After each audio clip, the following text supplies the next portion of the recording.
First Samuel chapter 8, Israel requests a king.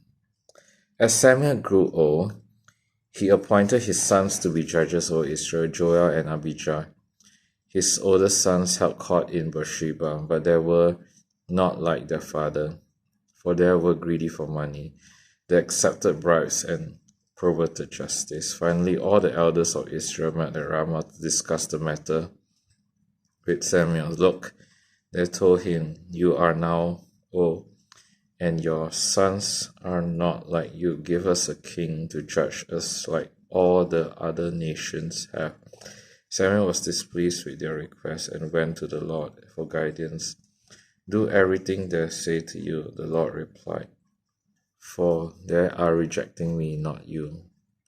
They don't want me to be their king any longer. Even ever since I brought them from Egypt, they have continually abandoned me and followed other gods, and now they are giving you the same treatment.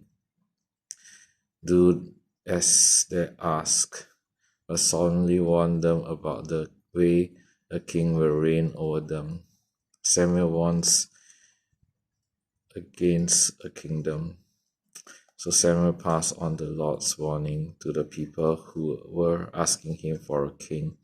This is how a king will reign over you, Samuel said. The king will draft your sons and assign them to his chariots and his charioteers, making them run before his chariots. Some will be generals and captains in his army. Some will be forced to plow in his fields and harvest his crops. And some will make his weapons and chariots equipment. The king take your daughters from you and force them to cook and bake and make perfumes for him. He will take away the best of your fields and vineyards and olive groves and give them to his own officers. He will take a tenth of your grain and your grape harvest and distribute it among his officers and attendants. He will take your male and female slaves and demand the finest of your cattle and donkeys for his own use. He will demand a tenth of your flocks, and you will be his slaves.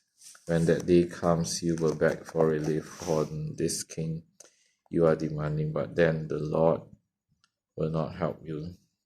But the people refused to listen to Samuel's warning. Even so, we still want a king, they said.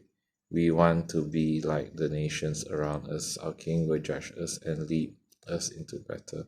So Samuel repeated to the Lord what the people had said. And the Lord replied, do as they say, and give them a king. Then Samuel agreed and sent the people home. This is the word of God.